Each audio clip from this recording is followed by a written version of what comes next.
आगे बढ़ते हैं। आज भारतीय वायुसेना को 2 जगहों पर नुकसान उठाना पड़ा। एक सुखोई एयरक्राफ्ट और एक चेतक हेलीकॉप्टर हादसे का शिकार हो गए। गनीमत ये रही कि दोनों हादसों में पायलट की जान बच गई। कहां और कैसे हुए ये एक्सीडेंट, देखते हैं।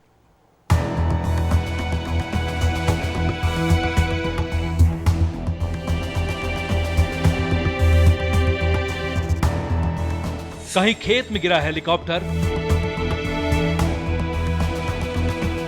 कहीं बस्ती के पास गिरा सुखोई एयरक्राफ्ट। एक दिन में एयरफोर्स के 2 हादसे। उन दोनों ही हादसों की हैं ये 2 अलग अलग तस्वीरें। एक यूपी के इलाहाबाद के पास की है तो दूसरी राजस्थान के बाड़मेर की।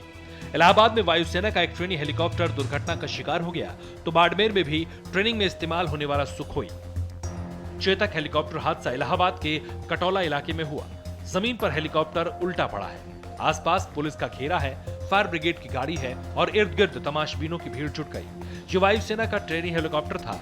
शुरुआती जानकारी के मुताबिक इंजन में आई खराबी की वजह से हेलीकॉप्टर क्रैश हुआ। गनीमत ये रही कि इस हादसे में दोनों पायलट्स की जान बच गई। ट्रेनिंग का हेलीकॉप्टर है, चेतक हेलीकॉप्टर। आज सुबह जो है इसकी क्रैश किया है। यहाँ पे कोई कैजुअलिटी नहीं, दोनों पायलट सुरक्षित हैं और ईश्वर की कृपा से ये गोदाम के जस्ट बगल में गिरा। अगर गोदाम पे गिरता थोड़ा सा कैजुअलिटी होने की संभावना थी। दूसरा हादसा भी कम भयानक नहीं था।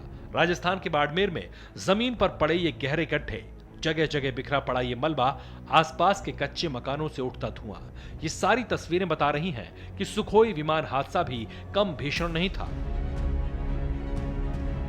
Su-30 एयरक्राफ्ट था जो उड़ान पे था जोधपुर से और वो ही यहाँ क्रैश हुआ है। 3 गाड़ियों में नुकसान हुआ है लेकिन जनहानि कोई भी नहीं हुई है। एक जानवर की मौत हुई है और तो एक ही गाड़ी के 3 सदस्य, 2 दादा दादी और पोता उनका, ये तीनों बर्न के इनके सूचना मिली है।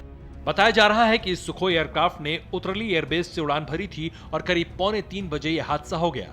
इसमें सवार दोनों पायलट्स की जान तो बच गई, लेकिन जहां पर यह सुखोई विमान गिरा वहां आसपास के कच्चे मकानों में आग लग गई। लोगों ने बाल्टियों में पानी भर भर कर अपने घरों में लगी आग पर काबू पाया। गनीमत ये रही कि किसी की जान नहीं गई। जमीन पर बिखरा पड़ा ये मलबा उस हादसे की कहानी बयां कर रहा है।